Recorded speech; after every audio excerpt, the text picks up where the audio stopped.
Hi everyone, so today we're going to talk about Michel Foucault, and particularly the relationship between power and knowledge. Foucault is certainly one of the most influential thinkers of the 20th century. In fact, I would say you'd be hard-pressed to find anybody who's been as influential. However, people really struggle to understand Foucault. So I'm going to try to help you with that. In this video, I'm going to talk about Foucault's key insights. And by the end of the video, we'll also discuss a couple of the major problems with Foucault's arguments so you can understand the limitations of his thinking. And as I mentioned, if you really want to understand Foucault, I think you really have to understand the relationship between power and knowledge.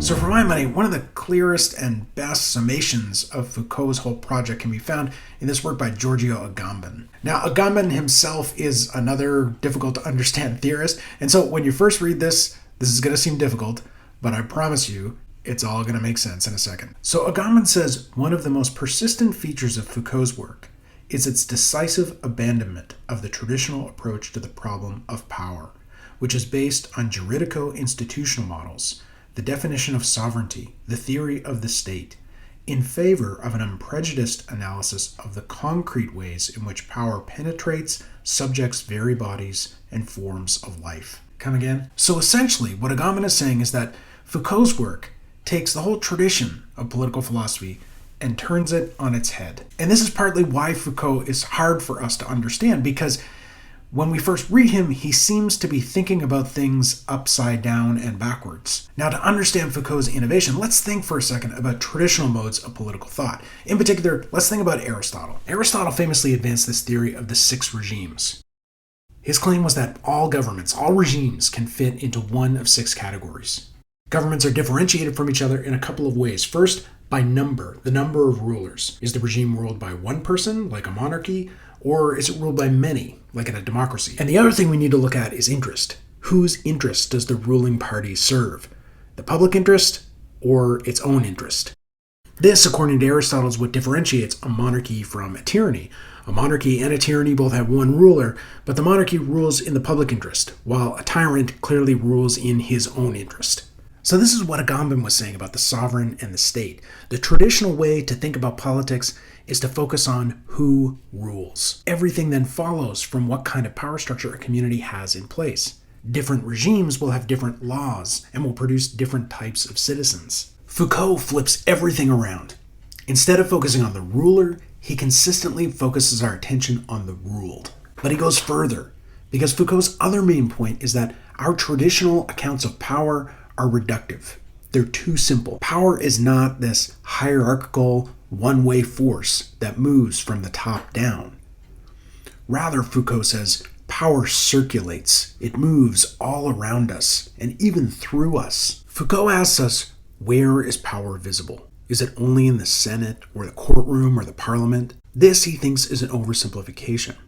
Much of Foucault's work is about drawing our attention to other kinds of spaces like prisons or hospitals. It's in these places where Foucault argues power dynamics are most clearly visible. If we try to understand power only by attending to the state or the sovereign, to explicitly political institutions, we're missing the whole picture. Foucault is less interested in rulers, lawmakers, and forms of government. He wants to move beyond the state. First of all, because the state, for all the omnipotence of its apparatuses, is far from being able to occupy the whole field of actual power relations.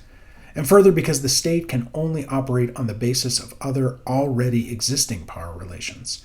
The state is superstructural in relation to a whole series of power networks that invest the body, sexuality, the family, kinship, knowledge, technology, and so forth. Let's take a school, for example. When we think about what's happening in schools, we typically think about, well, what are students studying? Are they studying math or science, history? And when we think about power dynamics, we usually think about a teacher. A teacher is kind of like a ruler in the classroom. But Foucault would say we're missing the whole picture.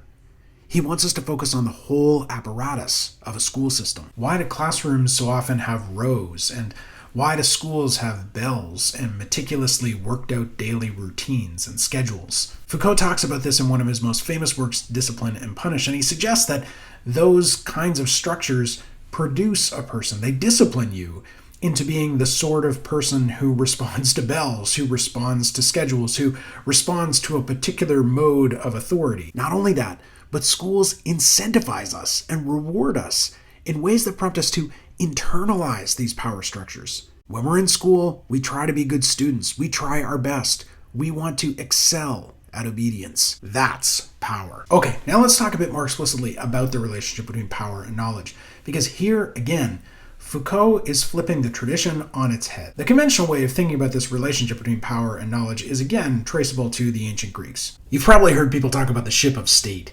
This is a classical metaphor used to illustrate the importance of political expertise.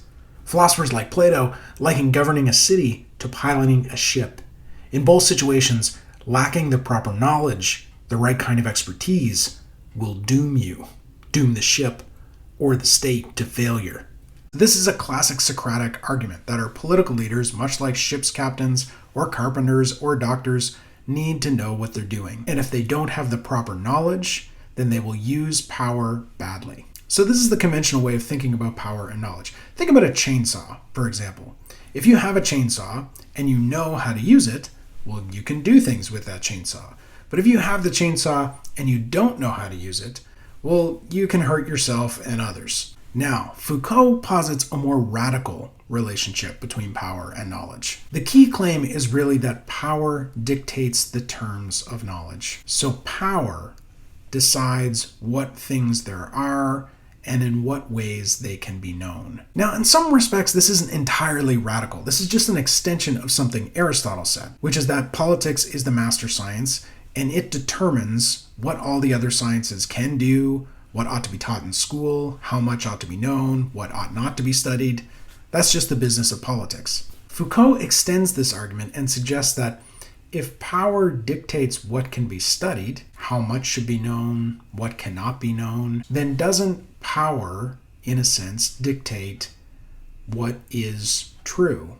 And maybe even more, what can even be knowable? Think about something like wellness. Basically, we've taken relaxation, leisure, rest, and turned it into a whole industry, a discipline. We have conferences on wellness. We can now take degrees in wellness studies. Our free time, our leisure is now being codified and measured. We are being encouraged to discipline ourselves into resting properly. Foucault might suggest that what we see here is power invading, entering into this new region or territory of our lives. Power actually has a kind of appetite for knowledge because a knowable thing is something categorizable. It has definite limits, and if it can be known, it can be controlled.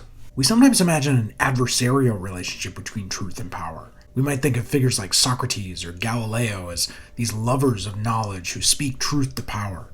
Foucault imagines a very different relationship where power actually produces knowledge. So in the Foucauldian sense, power is not interested in the suppression of knowledge or the suppression of truth. Power actually wants the proliferation of knowledge. Power wants more and more things to be identified, to be categorized, to be defined. Once we become objects of knowledge, we become subject to power. Power has an appetite for knowledge, and increasingly fine distinctions increase power's reach. Now, you don't have to agree with this. Foucault might be wrong. And as I said, there are serious problems with Foucault's argument, and I'm going to address two of them here. Problem one, if power does produce knowledge, how is it possible to know anything? And in particular, how is it possible to know anything about power? Foucault, I don't think, ever fully solves this problem.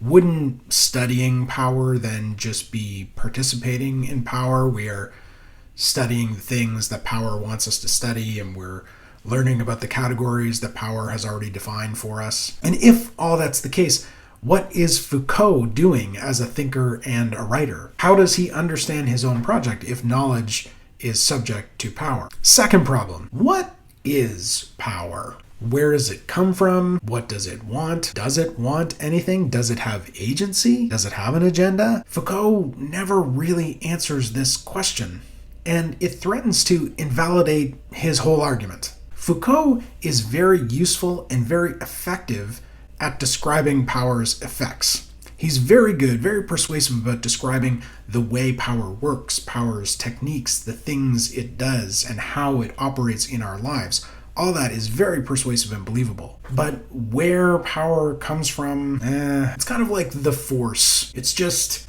out there. All this means in Foucauldian terms, it may not be possible to overthrow an unjust regime. For Foucault, political change just means power endlessly reconstituting itself in different forms. The whole idea of overturning a government or a power structure in order to establish a more just power structure becomes kind of suspect. Aren't we just substituting one power formation for another power formation? And if you think there are political models that are better or more just than others, then I think we might have some problems with Foucault. That'll do it for now. Talk to you soon.